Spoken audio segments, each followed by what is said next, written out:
Hello my ex. Bạn đã bao giờ cảm thấy như mình bị đóng băng giữa một cuộc trò chuyện khi người bản xứ hỏi một câu đơn giản như So, what do you do for fun? Không phải bạn không hiểu đâu, mà là tự nhiên não bạn bị tắc nguồn, không biết nên nói cái gì tiếp theo. Nếu bạn muốn giữ cho cuộc trò chuyện trôi chảy, tự nhiên và thú vị, không còn những khoảng cách đứng hình đầy ám ảnh nữa, thì thầy sẽ chỉ cho bạn bí quyết ngay trong video này. Chúng mình cùng khám phá cách dùng small talk và câu hỏi mở để kéo dài cuộc trò chuyện một cách tự nhiên. Từ cách bắt đầu, cách hỏi đúng, cách phản hỏi tự nhiên, cho đến cách xây dựng kết nối sâu sắc và luyện tập hiệu quả. Hãy xem đến cuối video để nắm trọn bí quyết và tự tin trò chuyện tiếng Anh. Nếu bạn cần phụ đề nhớ nhấn nút ở dưới. Section 1. The foundation of small talk. Why it matters and how to start. Small talk isn't just pointless chatter. It's basically the linguistic appetizer before the main course of a real conversation. Without it, you just awkwardly stare at each other like two robots waiting for their programming. Whether you're at a networking event, on a first date, meeting your neighbor, or just chatting at the grocery store, small talk is your gateway to making connections. It builds rapport, eases tension, and creates a comfortable atmosphere. For language learners especially, mastering small talk builds speaking confidence, helps you understand cultural norms, and trains your brain to think in English in a casual, natural way. It's where real-world communication begins. What is small talk? Small talk is casual conversation about light topics. These topics are often not deeply emotional or personal, but they're perfect for building rapport. Common themes include weather, work or school, hobbies, travel, food, local events, weekend plans. Example: Nice weather today, huh? Yeah, finally some sunshine after all that rain. It's not deep, but it opens the door to something more. The structure of small talk. Most small talk has this basic flow: greeting, opening comment, response, follow-up question, natural expansion. Let's break this down. Example: Hi, how's it going? Pretty good, thanks. You? Not bad. Just trying to enjoy the sunshine. Yeah, it's been rainy all week. Do you like the rain? Not really, but I like how fresh everything smells after. This is small talk with rhythm. It's light, polite, and gives some space to continue the conversation. Why small talk feels hard. Many learners struggle with small talk because you think too much about grammar. Your brain suddenly transforms into a grammar police academy, flagging every is and are. Wait, present simple, past perfect. Oh no, they said fun. Which tense is that? By the time you figure it out, the conversation has moved on. Or worse, they're starting to talk to someone else. You feel pressure to sound perfect. It's like trying to win an English-speaking competition. But it's just about the weather. Is my pronunciation of humid Oscar-worthy? You don't know how to keep the conversation going.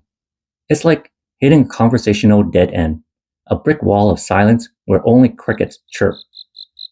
Solution? Relax. Small talk is forgiving. Think of it as a linguistic playground, not a grammar battlefield. You don't need fancy words, just natural curiosity and a willingness to stumble a little. How to start a small talk conversation. Here are 5 great ways to kick off small talk. Comment on your shared environment. Wow, it's crowded here today. I love the music they're playing. Do you come to this cafe often? Ask about the person's day. How's your day going so far? Busy day at work? Ask about something they're holding or doing. That book looks interesting. What's it about? Is that coffee from here or did you bring it? Mention a shared experience. That meeting was intense, huh? The line is always so long here. Use humor. I came here for coffee, but I think I need a nap instead. If I had $1 for every rainy day this week. Section 2. Open-ended questions. The secret ingredient to keeping it going. Now that you know how to start a conversation, the real secret to keeping it going is open-ended questions. But what makes an exceptionally good question? One that truly sparks connection and conversation? A truly good question? 1. Opens up conversation, not just a yes or no answer. 2. Shows interest in the other person. 3. Keeps the topic flexible for follow-up questions. 5 powerful open-ended starters. What do you think about ... How did you get into ... What do you usually do when ... Tell me more about ... What's been keeping you busy lately? Start with general, then go deeper. Small talk is like swimming. You don't dive in right away. Start in the shallow end, then gradually move to deeper waters. Step 1. General question. How's your day going? What's keeping you busy these days? How's work been lately? Step 2. Go deeper. What's the most interesting thing you've worked on recently? What do you usually enjoy doing after work? How did you get into that field? Why this works? You make the other person feel heard and seen, and you're showing genuine curiosity. Avoid dead ends. Turn yes-no into stories. Even if someone answers with a short yes or no, you can bring it back to life. Example conversation. You. Do you like living here? Them. Yeah, it's nice. Oh, the dreaded yes-no answer. That's where conversations go to sleep. But don't worry, we're here to wake them up. You. What's your favorite part about living here? They might say, I love the parks. I go jogging almost every morning. From a one-word answer to a whole new world of conversation. Now you can ask, nice. Do you run alone or with a group? Have you done any races or marathons? Keep it real. Don't sound like a robot. Asking good questions doesn't mean turning into an interrogation bot 3000. Query initiated, state your favorite color, affirmative. You want to stay natural and present. 2. Use your tone and facial expressions to show interest. Share a little bit about yourself too. Don't. Rapid-fire questions like an interrogation. Jump to a new topic too quickly. Tip. If they talk about their dog, don't suddenly ask about their job. Stay on the same thread a bit longer. Section 3. How to respond naturally and keep the conversation going. Now that you know how to start a conversation and ask great open-ended questions, it's time to focus on something just as important. How to respond in a natural way and keep the conversation alive. Why responses matter. Asking questions is only half the job. The real magic of a great conversation comes from how you respond. A good response shows interest, encourages other person to keep talking, feels natural and friendly. If your answers are too short, the conversation dies a quick, painful death. If they're too long or off topic, it becomes an awkward solo performance. So let's break down how to respond the right way. 1. Use the echo plus add technique. This technique helps you sound interested and keeps things flowing. Step 1. Echo what they said. Repeat part of their answer to show you heard them. Step 2. Add a comment or follow-up. Example. Them. I went hiking last weekend. You. Hiking, huh? That sounds great. Where did you go? Or them. I'm really into photography. You. Photography? That's awesome. What kind of photos do you like taking? This shows that you're engaged and opens the door for more conversation. 2. Share something about yourself, but keep it short. You can build connection by sharing a little bit about yourself. This makes the exchange feel balanced. Example, them. I just started learning Spanish. You. That's cool. I tried learning it last year. It was tough, but really fun. How are you finding it so far? The trick is not to hijack the conversation. Just add a small personal detail, then bring it back to them. 3. Show emotion or interest. Even just saying, "Wow, really? No way," can make a conversation feel alive. These short reactions are like conversational espresso shots.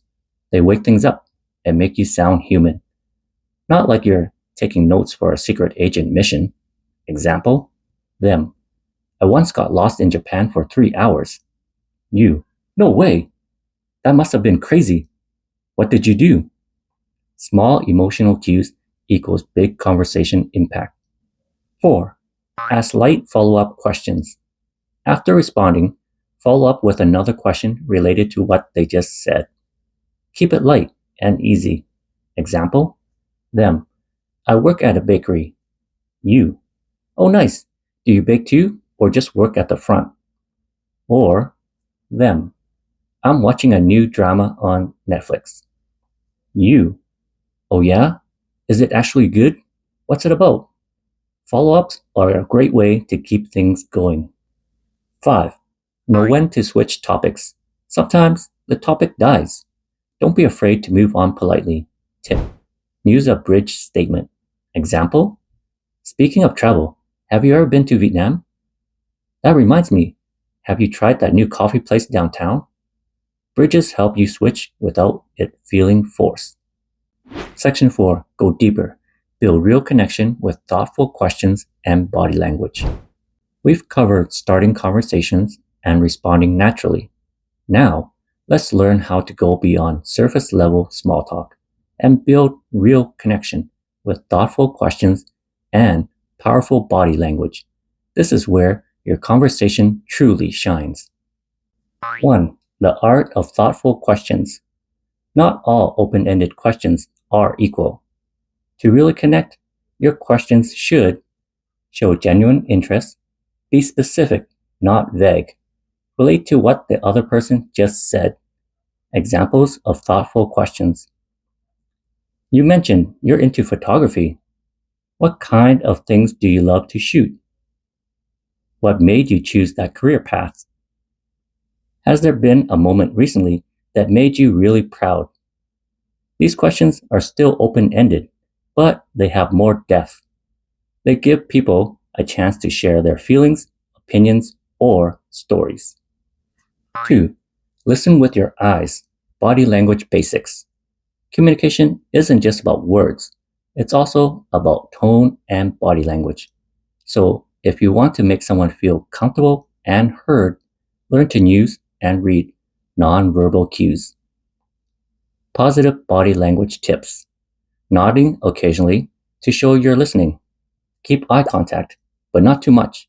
Don't stare. Lean in slightly to show interest.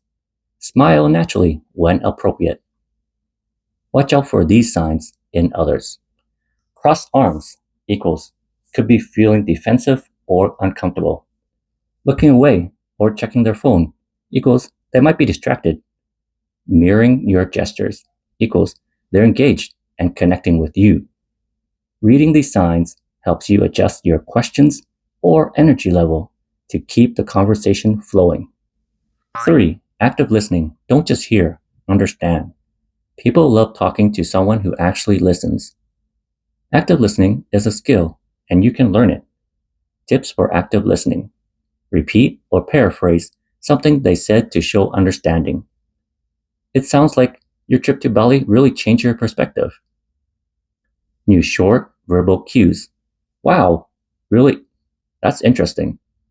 Ask follow-up questions naturally based on their answer. 4. Avoid conversation killers. Sometimes we accidentally shut down a conversation without realizing it. Avoid one-word answers. Cool, okay, nice. These are the conversation killers. They're like hitting the stop button on a fun song. These stop the flow. Turning the focus back to yourself too fast. Instead of, "I love Japan," you, "Oh, me too. I went there last year." Talking too much about yourself. We all love sharing, but Don't accidentally turn their story into your autobiography. Try, really? What part of Japan did you enjoy the most? Let them finish their thought before adding your experience. This builds rapport. Being afraid of silence. Silence is okay. It's not a competition to fill every millisecond of airtime. Your brain isn't a broken radio, constantly searching for a signal. Section 5. Putting it all together, real practice and long-term success. You now understand how to start a conversation naturally, how to use open-ended questions, how to respond with depth, and how to build real connection. Now, it's time to bring it all into real conversations, fix common mistakes, and build a practice habit that keeps your English conversation skills growing for life. Full conversation example. All skills combined. Let's look at a natural conversation between two people meeting at a friend's housewarming party. Notice how all elements we've discussed come into play. Hey, I don't think we've met. I'm Tom. Nice to meet you. I'm Jerry. So how do you know Mark? We used to work together years ago. What about you? Same here. Small world. So what kind of work are you in now? I'm in marketing. Mostly freelance. I get to work from home, which is nice. That's awesome. Do you specialize in a certain type of marketing? Yeah, mostly social media campaigns. It's fun, but can be overwhelming. I bet. What's the most exciting project you've worked on recently? Oh, I helped a small clothing brand go viral on TikTok. That was cool. Wow, that sounds like you've got some magic touch. What made it go viral?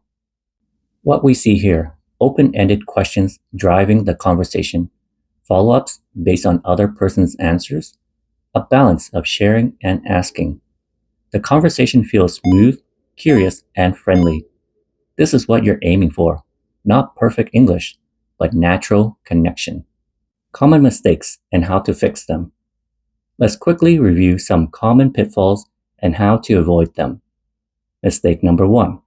Asking too many closed questions. Example, do you like your job? Yes, no. Fix. Ask, what do you like most about your job? Mistake number 2. Talking too much about yourself. Example, oh, you went to Japan? I did too. I loved Osaka. And also went to Kyoto. Fix. Let them share first. Then you can relate. Oh, really? What part of Japan did you enjoy most? I love to hear about it. Mistake number 3. Being afraid of silence.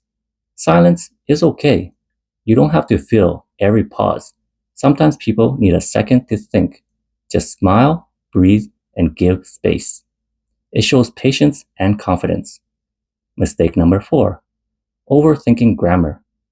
Focus more on connection than on speaking perfect English.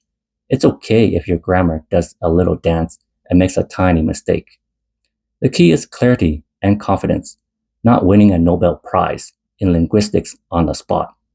The more you practice, the more naturally correct your grammar will become.